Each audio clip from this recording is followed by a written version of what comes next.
So how'd you sleep last night, Daniela? Surprisingly well. I thought after a race so late in the evening, I might struggle, but yeah, like probably at 11 or so, I was back. I was already in bed, or 12, maybe around 12.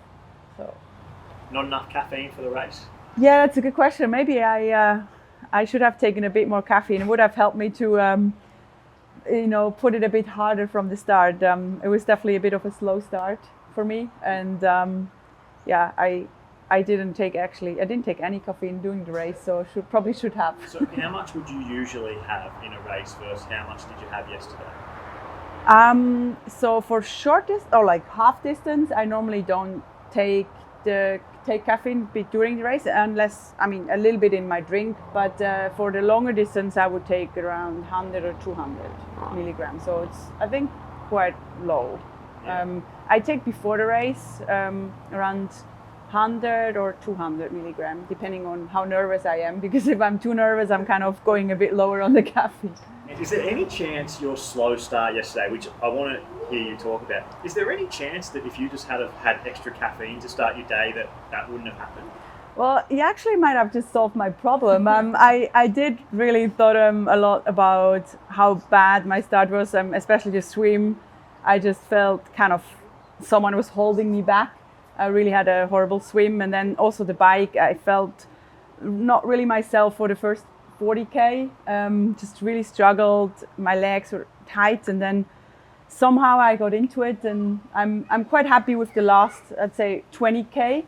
So yeah, next time I just have to get that last 20K for the whole 80K, and then it will look a whole lot different for me. We're so used to seeing what you do on the bike. Like you've been known as the best cyclist to ever participate in female triathlon, if not just triathlon in general. And then yesterday for the first 50K, you sort of looked normal, which for most people is a good thing, but for you that's far below what we're used to seeing. And then 55, 60K in, it was like, hang on, Daniela Ryf isn't going backwards. She's actually riding really strong and she's back in this race. Do you know what was happening? Can you talk to me about that from your perspective? Yeah, I still have to analyze it a bit, but I think one of the reasons was that I just haven't really done a lot of outside hard time trialing. I've done a lot of base work. It's still early in the season, and in the first 50K, I definitely didn't feel like myself. I couldn't really push how I used to be able to on the turbo. I definitely had some really good sessions which were promising, and I couldn't really show that yesterday. So that's definitely disappointing. I will have to work on that, and then just like swim bike transition, kind of getting ready for the bike faster and just be ready from when I'm on the bike. That's I need to work on that for sure, because in the T100 it's really like you only have 80K, which is, it's not much shorter than 90, which I'm used to, but actually it makes a huge difference. If I had another 10K, I probably could have really worked myself a bit more forward as well. And I think I always used to be a bit of a slow starter. The first 40K I've always been weak, and I felt like I could have kept going. So it shows like my form is good, but I just have to work on that high speed and be ready from the start. So maybe I might experiment a bit with caffeine. I definitely yesterday was also special, like having the race late, coming in from Europe. So it was like in the middle of the night. So I was a bit afraid of that in terms of food. I managed that well, but also I realized before the start I was yawning and kind of starting to feel tired. So that definitely had an impact. I was here 5 days before the race, which seemed to be enough, but to have that perfect performance, it just, my body didn't seem to be on that perfect spot yet. But I really enjoyed it. I thought also the sunset and everything, the atmosphere was just really cool, and also racing on that venue. It was the first time for me to race in a circuit like this, and I really thought it was really cool, and I still had a good time out there. And it's your last year in the sport, you've publicly announced it.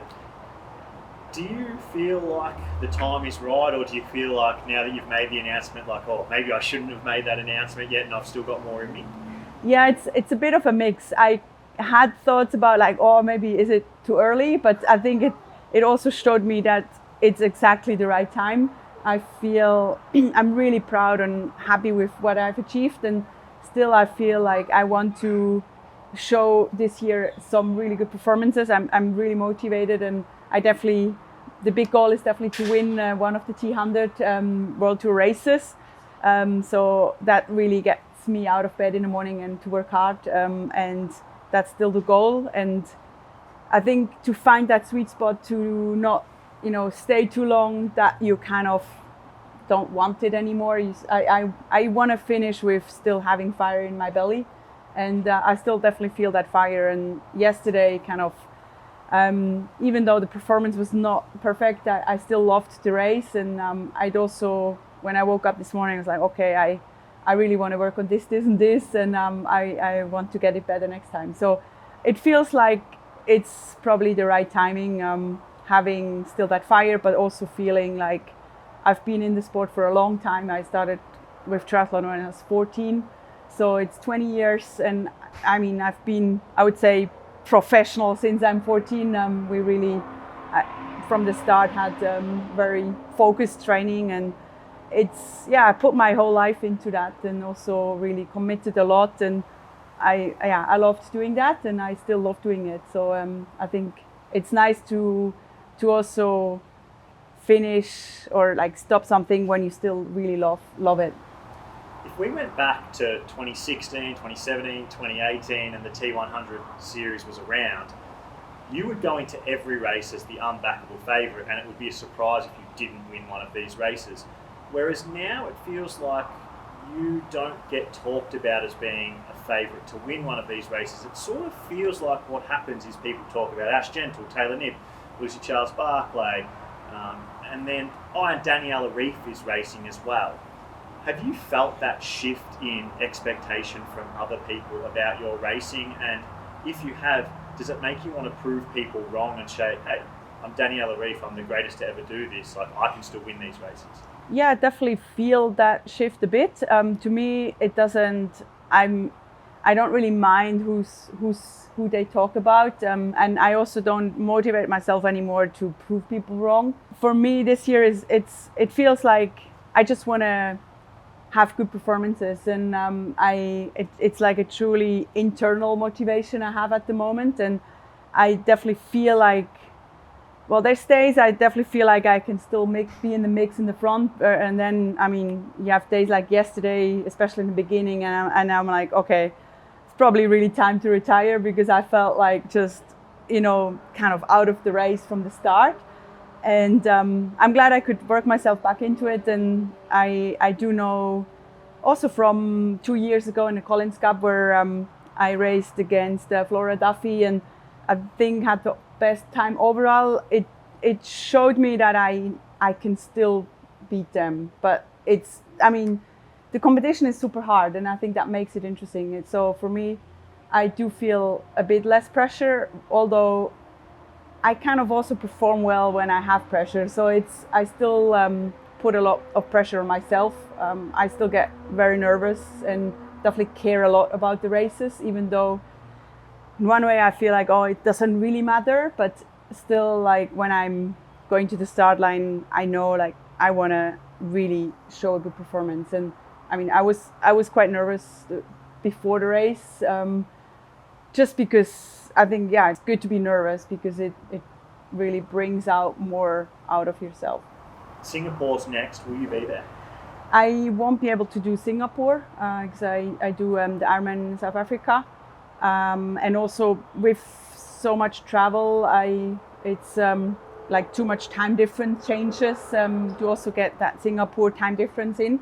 So I try to stay in the European zone time, and then I will do San Francisco. So I'm really looking forward to that. And I think also I need the time to work on like the threshold where I just need to be able to get that a bit faster in the race, and then hopefully I can show a bit of a better performance in San Francisco. And so do you think rivalries are a thing of the past for you? Do you think, like, that's so many names over the last decade, Do you think in your final year you might find one last rivalry? And if so, do you think there's a particular person or people who might become that? I think, especially now with the tour, I don't think it will be one. There's just too many good ones. You can't focus on one person. So I think that makes it really interesting as well, because you just can't predict the races. And I actually said it to myself, like before the start, also watching the men. I mean, we had way easier conditions than the men, and I still think we had really hard conditions. I felt it was super humid. Even when it was dark, I felt really warm and hot, like I felt really hot. So I said myself before the start, okay, I think you just have to focus on yourself, like get the best out of yourself, because the heat the humidity seemed to be the biggest rivalry, and to overcome these challenges is still the main focus, because if you get everything right, nutrition, like body-wise, no cramps, no teared muscles, then that's the only way how you can perform at your best. And I didn't manage 100% of myself, but still managed a good race. And I think that's, I mean, in one way it's technical, but you still have to also focus on yourself to just get the best out of yourself. And I think that I've done that in the past a lot. It gets harder to focus on just myself because there's so much more happening around me, where I had races in the past where I was just alone in the front and I could do my race. And that's kind of how I like it the best. It's just no distraction and I can just do my thing. But these times are kind of over, and I think especially in the T100 tour, there's so many, I mean, we saw it in a swim, that the level is just really, stepping up, and there's always going to be distraction and technical aspects. So it's super important to also focus on myself and just not get carried away by tactical things. And in the end, it's the finish line who counts, and not T1 or T2. And so top 5, if you finish top 5, do you walk away from a race happy, or are you not happy with the result? I definitely not super happy, but also I have to be realistic, and I think I can be happy with what I had in my body and also my form at the moment. It just kind of, I think the result could have been worse. So I'm happy I fought myself back into it. It's definitely better than 12th.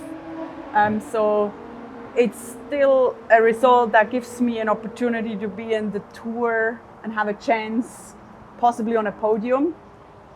But that needs to be the worst result from the next ones to come. So I definitely want to do better next time. But I also I know that there's still a few women missing. So I think the next ones will be even more competitive, and so there will be possibly a deeper field with having Taylor and Ashley and many more. So there, we had I had a good taste of what racing feels like again in the T100, but it will get even more competitive. So San Francisco next? Yes, so super excited about that.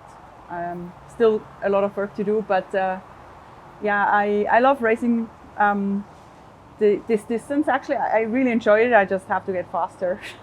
So, Daniela Ryf, love having you here. Well done yesterday. See you in San Fran. Thank you. See you there.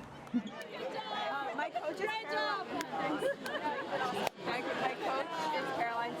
she said to tell you you're amazing and have a good laugh. She's amazing, yeah. I love racing against her. So she's a tough cookie.